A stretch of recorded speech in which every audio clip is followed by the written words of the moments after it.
Okay, Les, you wanted to tell me a story about something that happened at Phyllis?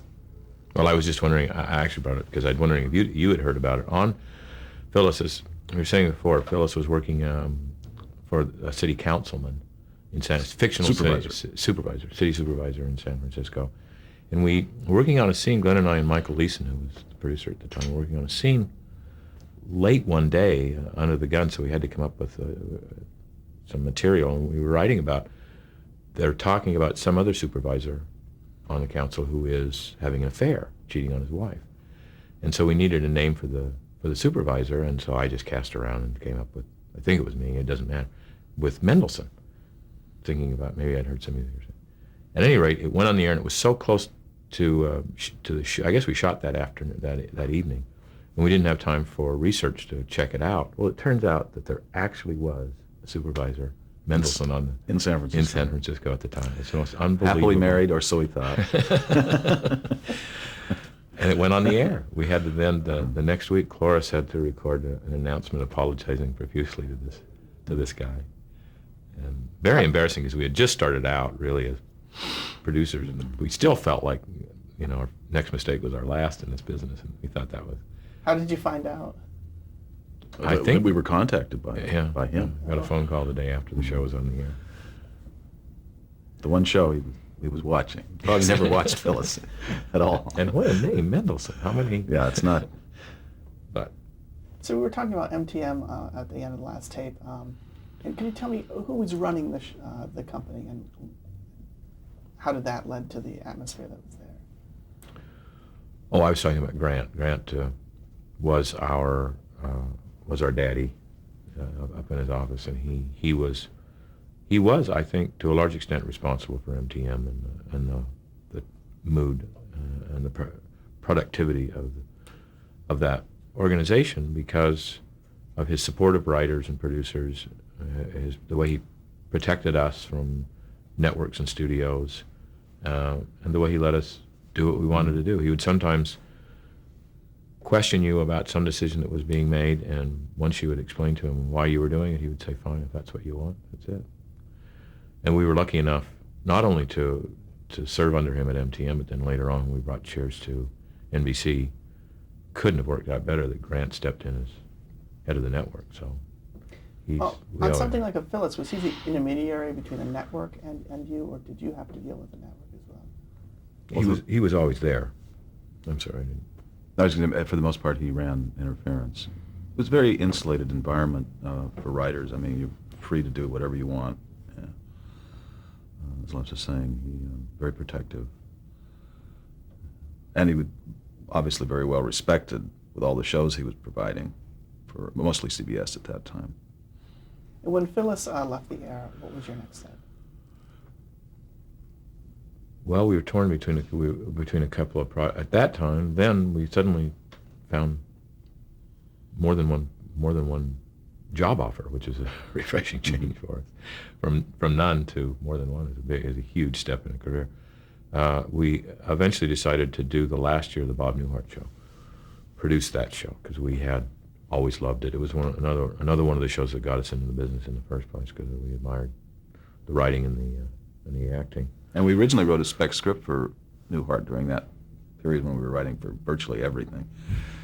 And it was, of course, rejected. So I'm not sure that's ever happened that somebody's been rejected as a writer for a show and ended up producing it at a certain point. But were you producing the Phyllis show? Mm-hmm. At the end we were. So that was your credit on the screen? Eventually. And what made it different that you were producing it as opposed to your story editor days, or was it pretty much the same? No, the producer's first responsibility is the script, so that meant we had to generate stories and have writers come in, as well as, of course, writing our own. But it's more managerial, more authority from a producer's standpoint. More responsibility, more work sometimes. And at MTM, were you getting weekly checks? You were on the payroll, in other words? Mm-hmm. So it's not like it was show to show or anything like that. Well, you were paid basically per episode, on an episode basis, but okay. Mm-hmm. I don't remember. So it was billed through an individual show. I guess, but at a certain point, I think somebody else started handling our money. We never. Phyllis on a particular show. So in other words, when Phyllis got canceled, you weren't running Screaming. You were still on staff. Oh, I see what you're saying. Yes. Well, we were offered, as Les was mentioning, we were offered a couple of other shows to produce at that time, and chose to go at MTM and chose to go. Right, but we did not have an overall deal at MDM. If that's what you're saying. We were working on Phyllis, and then when Phyllis is off the air, we had to find another show to work on. There was not a regular paycheck. No, I see. It was based on working on a particular show. Sure. I just don't. I'm not sure that our paychecks were so. Each paycheck was associated with a particular episode. I'm not sure it was done that way. But that answers your question. And now you're moving on to the Bob Newhart show, and you were very familiar with the show, and you've been watching it. Mm-hmm. And was there any particular direction that you wanted to go with the show?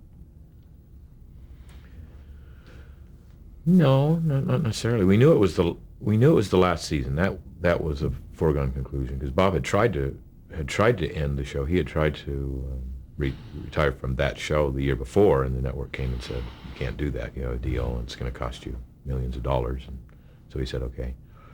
So I think we all came in with an attitude of, "This is the last year. Let's just have some fun. Let's relax and enjoy ourselves. And we don't have to worry about, as you do in a lot of times in a series, building progression and." Certainly not. You don't have to worry about ratings. That's right. No danger of being canceled. And it was for the most part a very fun year. So did you have an idea in your head how this was the series was going to end? None. Not at that point. You didn't write it until you got there? Yeah. What was Bob Newhart's contribution to the writing side? That was one of the surprises. Obviously, he's a brilliant comedy writer. His monologues, which are all his, did not contribute that much to the writing of his series. He would certainly let you know when he liked something. He'd let you know when he didn't like something. But as far as being in a room with the writers, it was just very separate from his monologues, which were. What was he like to work with? It was a lot of fun. Very funny. One of the funniest people I've ever been around. Yeah, I concur. We still actually reminisce sometimes about some of the things he said that year. But like Glen said, it was very disappointing because we were huge fans of his early work. And I don't know whether I assume he didn't contribute to the writing because he felt like it would be an intrusion. It wasn't his place. But he certainly could have with us. We would have welcomed anything he had to say. But he was great to work with. He had moments where he would be unhappy with the way things were with the writing or something, and he'd let you know it, as Glen said. He had a specific delivery that he gave. Were you able to match that and write to that? Well, it didn't matter what you wrote; he would do that delivery. that was pretty much his way of stammering. Distinctively his own. It is funny though that some spec writers thought that they had to put in the stammer. Had to put that on the page, and they would put in the little ums and ers. Did you just take them out? No, those were spec writers. Oh, I mean, those are the writers we didn't use. The ones that. And what were some of the episodes, storylines that you wrote for Bob Newhart in that last season? Well, to give you an example of how the show went, we did get a little silly with it. For some reason, what always comes to mind is one of Bob's patients decides to commit suicide, and he's on a ledge, standing on the old ledge bit, and Bob is called at a party to come talk him in off the ledge, and it turns out he's at a costume party dressed as Zorro. So if the ledge wasn't enough. Yeah. So we have Bob Newhart as Zorro out on a ledge talking to a man, suicidal man, and it was a funny episode. I can't. It's not Noel Coward, but. You also wrote the final episode, is that right? Mm-hmm. And there was a name on there as well, Lloyd Garver. Lloyd Garver. Right, he was story editor, I believe, that year. I don't know. I don't remember what his title was. Yeah, he was. Did you write together with him this final episode, or did you just both contribute to it? I think we sort of did a lot of that in room. Yeah, it was very much a room show, which means we kind of wrote it as a group en masse. And, Lloyd is very funny, very funny. He's still working. I saw his name on the show the other day. I haven't talked to him in a long time. What were some of the ideas that you had for that final show, and what was it ultimately about? I don't remember having a lot of idea. We had this. I'm not quite sure why we had this idea that Bob would leave his practice, his psychology practice in Chicago, and I believe go to Oregon and teach. But I don't know why we felt compelled to have him leave the practice, but he does, and says goodbye. I guess we were in the mindset that in the final episode you have to have some life change. You don't want just business as usual. And again, I'm not quite sure why. Well, you need to have something happen. There has to be some sense of finality in the final episode. But you're going back too far for mine. I don't remember all the permutations. If that was on the air, that was probably the best idea we had. So we immediately dismissed the rest of them. If we had any. It might have been the only idea we had. What was it like writing for those patients that he had? Oh, that was fun too. They were a fun group. Fun means in writing for an actor, if they can pull off the joke, if they can make the writers look good, then it's fun. We've had a little bit of experience with writers who you could give the best material in the world. I mean, actors who you give them the best material in the world and they couldn't pull it off, and that's just torture. Every day you write them a different joke, and that one doesn't work, you write them another one. But that little group was pretty funny. Well, they were also established. They brought context with them, so you didn't have to work that hard in getting laughs with them. But we enjoyed everybody on that show. And so the show did get canceled, or did end? It did end. Yeah. And then what was the next step after that? Well, then the gentleman that we'd Stan Daniels, Ed Weinberger, Jim Brooks, who was an MTM, of course, and David Davis, another original MTM writer-producer, went to Paramount. They had a deal, and that led to their creating Taxi. And they asked us to come over and produce Taxi. Didn't the two of you have something to do with the Betty White show?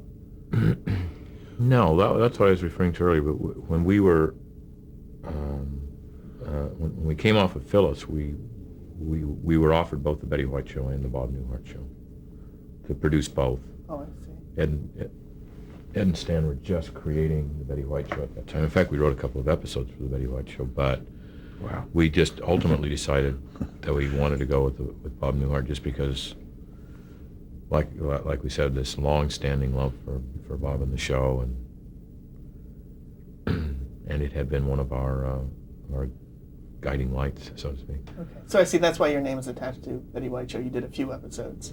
That was a satire, that show? Sort of. She was an actress who was playing the part of a police detective. The show within a show was called something like Policewoman.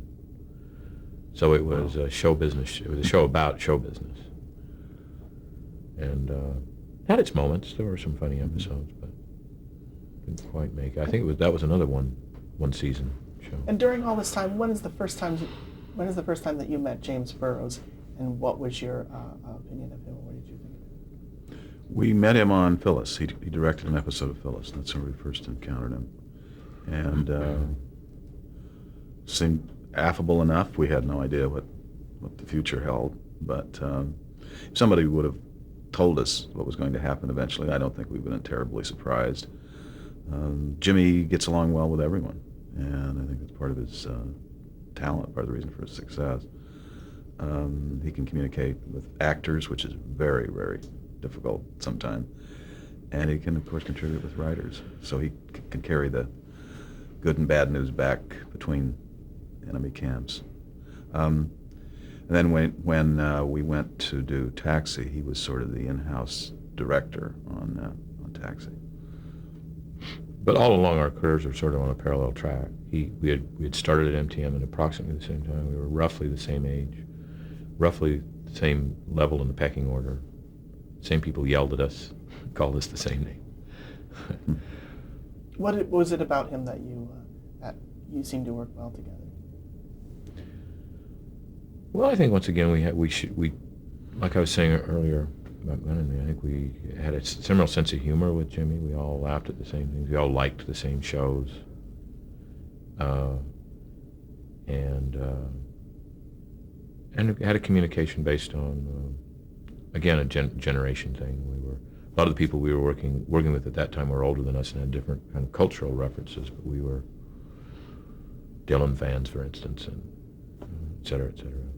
So, and we're all enormously gifted people. Now, when it came time to leave MTM, was that a sad moment for you? Or how did you feel about leaving? It was a sad moment, and Grant actually asked us to stay, and so it was hard leaving a place that essentially been our first real job. But we felt that this was the right career move, and he eventually said he understood, and I think he did. And it just, at that time, we did not feel that we were ready to create a show, and I think we were right. I think it helped to move over and watch a show from its inception and work on a show from the get-go, which we did on Taxi. We were there from the very beginning, and including the pilot. So that was a tremendous education. And of course, we were working with four of the best writer-producers in the business. And we felt Again. we had some loyalty to them too, because they had really been the people who brought us in and trained us. So we were really torn for a while, but we decided to make the jump. And MTM by that time had changed. Mary Tyler Moore show was gone. Bob Newhart show was gone. It was a whole little different feel to the place. Did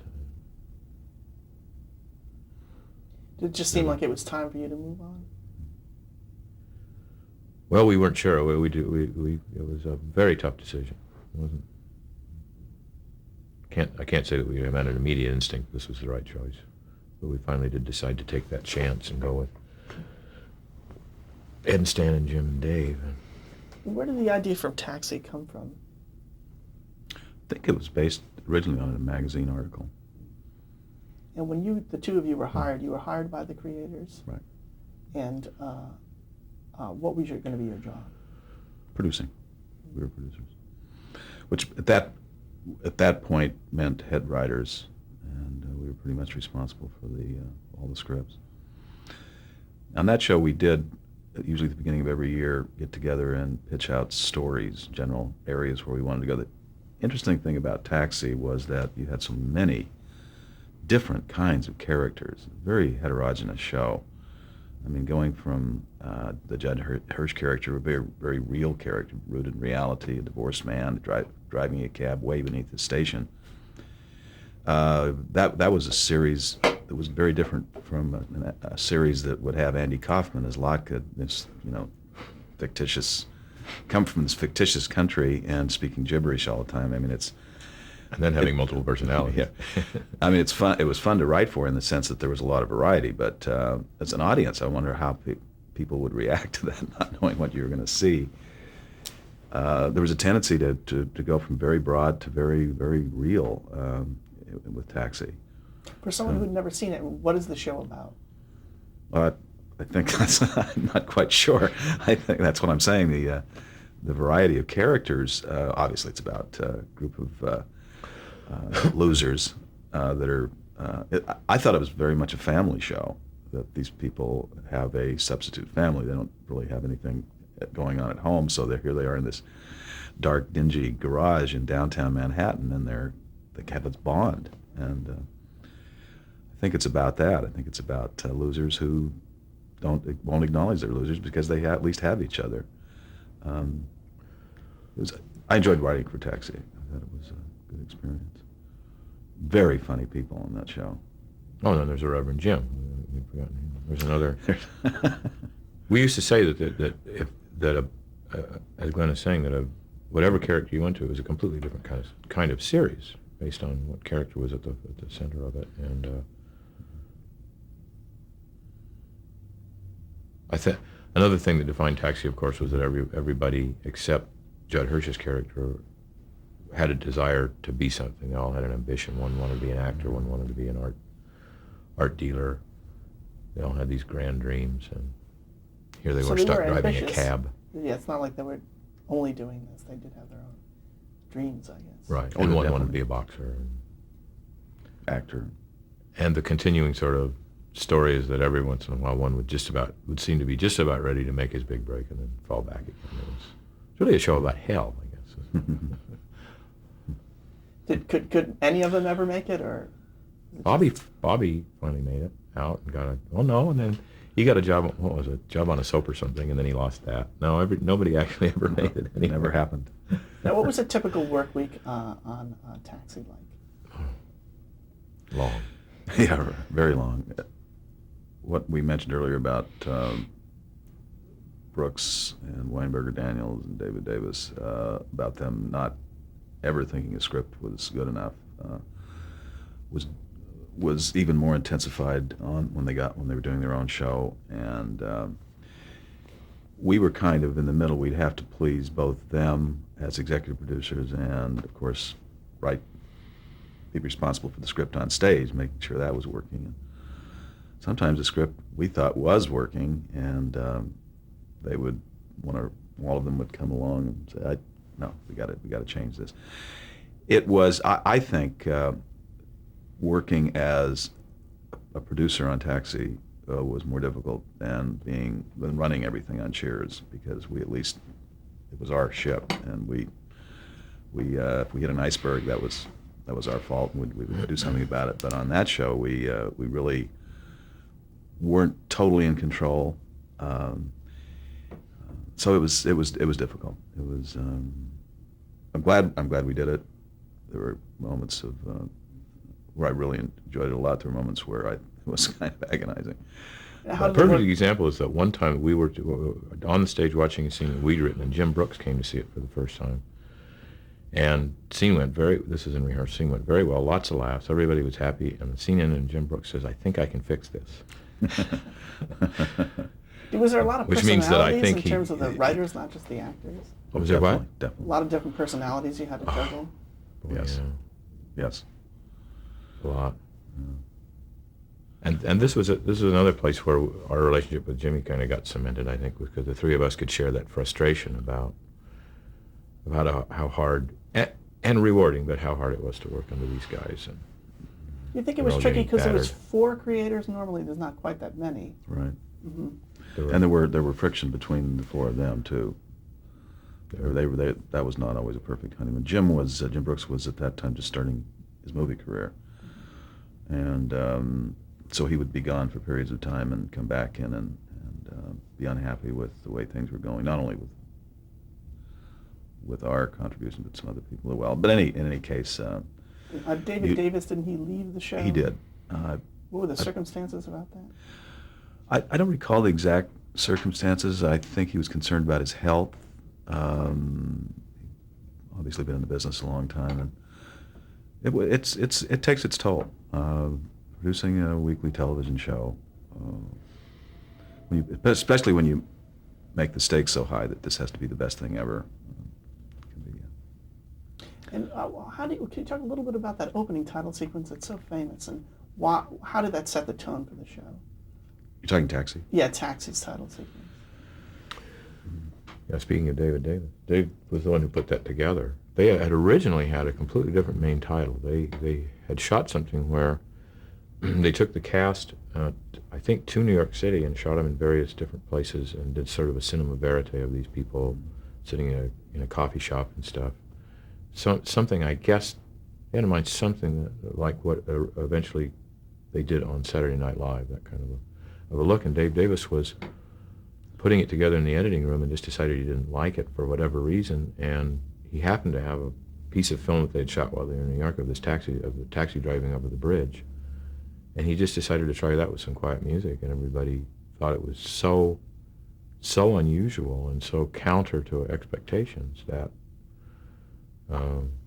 it turned out to be very memorable. I didn't like it at first. I remember calling Dave and saying I didn't think, because it was so low key and low energy. But I was eventually won over to it. It's pretty remarkable. Yeah, usually on comedy shows there's a big opening, get ready to laugh, come on, wake up, it's time to get going here. But that was very low key, quiet, just a cab driving across a bridge into Manhattan. And the music for it had been purchased to be just incidental music in the show. It was never meant to be the main title theme. So I don't think we didn't get to the bottom of the typical work week. In terms of a Monday through Friday on Taxi, how did that work? On Monday, you started to work on a new script. Well, no such thing as a typical week. Did we shoot on Friday nights on Taxi? I don't remember. I thought it was Tuesdays. Tuesdays. For some reason, actors prefer shooting on a Tuesday night because it gives them the weekend to learn their lines. I never could kind of understand this. If you do it Monday through Friday, we always prefer to Monday through Friday, but then they didn't care for that. Anyway, let's say day one, you read the script that you're going to do that week, and at the table, and the writers go away, the actors go down to the stage, start rehearsing. Unless the script is a disaster. I mean, there has been very few times, but sometimes the script is so bad at the table there's no point in even going and rehearsing. But as I say, that's rare. So the actors go to the stage, start blocking, and we would go to the room and go over everybody's notes about what is this good, is this bad, does this work, and we'd start rewriting. And the process of rewriting a show that you're going to shoot on day 5, that is your main responsibility. But during the week, you're also giving out other scripts, putting scripts in Mimeo, which means you put them in a state where they're ready to go to a table in the future. You're editing shows that you've already shot. They have to be edited for time and jokes and content and all that. And and casting. You're casting either the show you're shooting or a future episode where you need a special type of, or you're talking with maybe a potential guest star.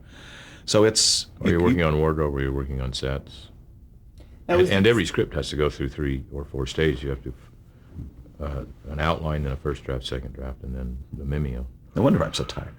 So these are particularly long days for you guys. They can be 15, 16-hour days. Early in our career, we also used to work on the weekends. We got over that because it was starting to really break us down. But no, it can be very long days. By the end of the season, you're ready for a break.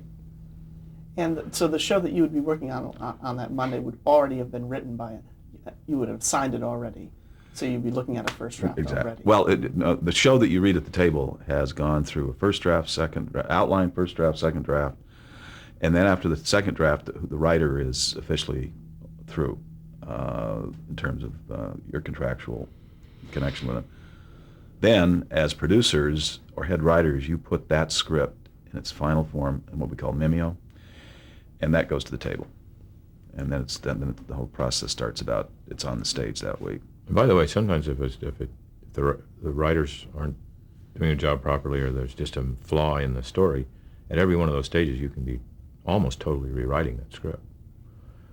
You pray that doesn't happen, but there are some scripts that at every stage and then every day on the stage get rewritten, because every day of the week you see a rehearsal and do a rewrite. Sometimes in those days, they've moved this up now, but the rehearsals in those days we used to do it maybe 4 or 5 o'clock in the afternoon.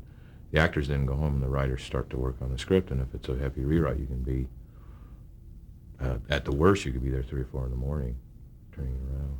Okay, we're at the end of our tape here. We're going to stop for a second.